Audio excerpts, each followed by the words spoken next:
Hi there, it's Natasha and thank you so much for joining me today. Well, I am going to be doing a video today on using up your backgrounds that you've created. Using up anything. This could be patterned paper, this could be gel prints like I've got here.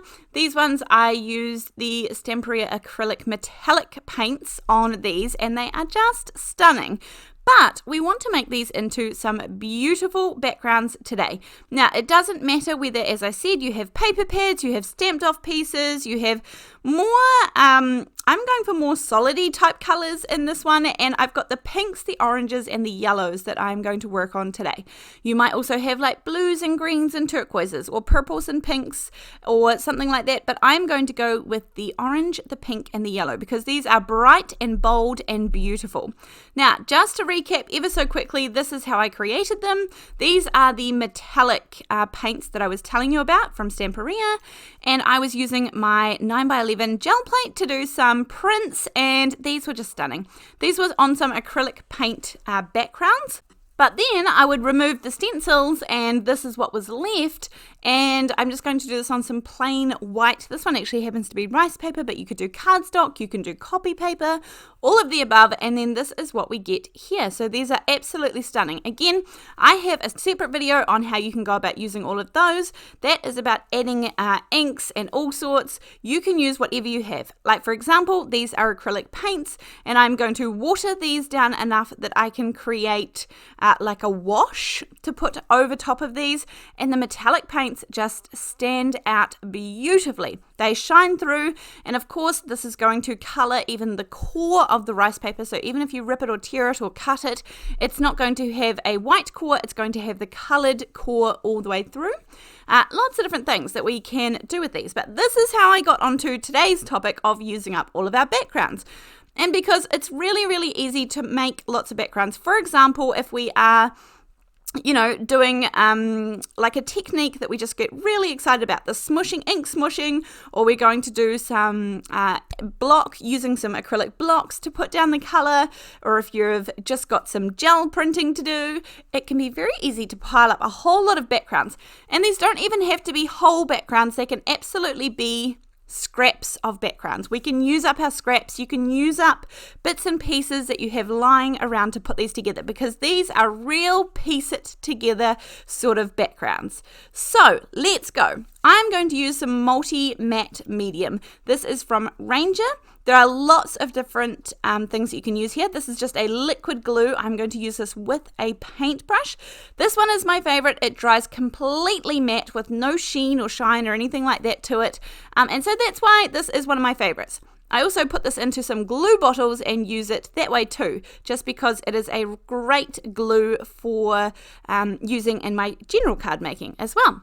But if you have like collage glue, if you have PVA glue, you might need to water that down ever so slightly. If you have any sort of liquid glue that you can dip a paintbrush into, it's going to work. So as I said, if you have scraps, that's great. I am sort of attacking some of these sheets to use them up into backgrounds, but you can see I'm tearing these down into smaller pieces, no certain shape, size, or anything like that. The only thing that I'm looking for is to have a ripped or torn edge. Any of the straight edges won't they'll come off the sides. I want the torn edges to be in the center of all of those things. And I'm using a mixture here. Some of these are done onto rice paper and some of these are done onto plain old copy paper, like printer paper, cheap and cheerful. So I'm using a combination. This orange one here is the printer paper, and all I actually have underneath is a piece of white printer paper, that copy paper, just a really small, not really small, just a fraction smaller than a card front rectangle. But the other way to be doing this would be to actually do this on a really large sheet and then cut it down. I guess that's what I'm thinking about. It's smaller in comparison to doing it that way. So you could do an entire collage sheet on a large piece or a regular sized piece of copy paper and then cut it down. But I just chose to cut them down because it's just something to ground my work, to hold on to it while I do all of the gluing. And there is really no rhyme or reason as to where I'm putting things or why I'm putting things. The only thing that I'm trying to do here is, well, I guess two things. One, I am trying to make sure that there are all torn edges in the center. So some of them have a straight edge. I'm trying to make that come off the off of the copy paper underneath. And then the second thing that I'm trying to do is trying not to make sure that the two exact same colors are next to each other. Otherwise it just ends up looking like one big piece. But you can see even little tiny pieces there, just stick them on. They end up looking like really fun backgrounds. This is not a really delicate process. I just whip down some glue, pop on all these different colors, and I limit myself to just using these 3 colors, and I know they all go together nicely. I know they are nice and bright and beautiful, and that just means that it's really easy to put together. If I include too many colors, then my brain sort of goes into overload, and it all becomes like I get too much in my head thinking where things should go. So when I limit it and I've just got these 3 colors, yes, they do all have some different patterns on them, like from different metallic paints and things, but honestly, this just makes it easier for me. So less choice is sometimes a great thing. I layer them up, put one on top of the other if I want a little bit more pink or a little bit more yellow here or there.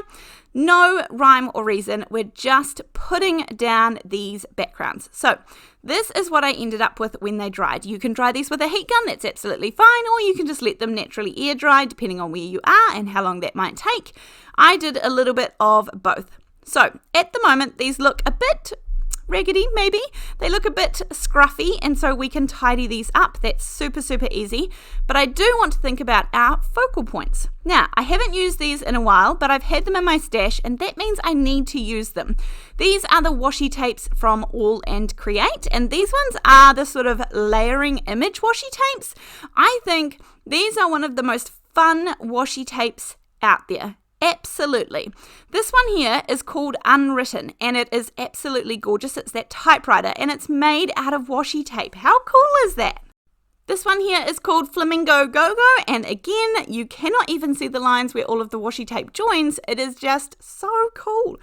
Then, this is the last one. This is the other one that I have. There are lots of different patterns out there. There's Christmassy ones, there's gorgeous rabbits, there's gorgeous sunflowers, there's sweet treats, all sorts. But this one here is the macarons, depending on how you say it.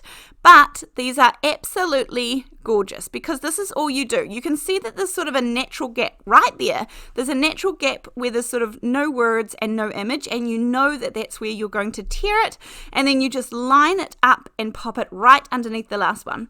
And I was a bit dubious when I first saw these because I was like, I feel like it's not going to line up easy. I feel like you're going to see the lines really well in between the washi sheets, like in between where the images are.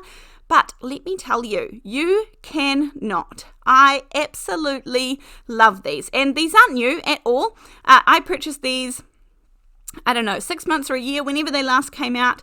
And I have done a fair few videos using these, but that doesn't mean that we should stop using them because we want value for money. And these have so many images on the roll, and we may as well make the most of them and use them because they are so cool. And I think they make for a really awesome, easy focal point for cards. So I'm going to use this one. I think this one might actually be called Sweet Treats. So I've got my sort of background, and although it does have pinks in it, I wouldn't say it matches entirely, but actually I think these end up going together pretty well. So I'm going to trim up all of the edges of that background. The Spellbinders trimmer makes a sweet and easy job of that. And then I want to add an element that's going to bring both pieces together. Now I'm going to use some smart glue. This is the glue from scrapbook.com. It is a dries tacky glue. So it's not a tacky glue, that's a different thing. It is a dries tacky glue. You can actually buy this in this size. You can also buy it in a wee mini size. Sometimes they give them away as freebies as well. So if you have received one of those, this is the best for foiling. And I have done lots of videos on this on my YouTube channel around the best and easiest way to go about foiling. I am just going to I just want little, I don't know the word for it, splotches or smears of this beautiful glue going all around the border, and I'm going to end up foiling these. Now I want a similar look on my focal point so that I can bring the two, the image and the background together a little bit. So I am going to go around the outside edge of my torn edge here of the image, and then I'm going to do the same thing and just put some little dots around the outside of the image of the glue. wait until it dries. It'll go kind of clear, so from white glue to clear glue, and it feels tacky, it feels sticky. It doesn't dry, it feels sticky. And that's when you know you are good to put on the foil. This is just regular foil. Now, I have tried a few. Deco foil works beautifully.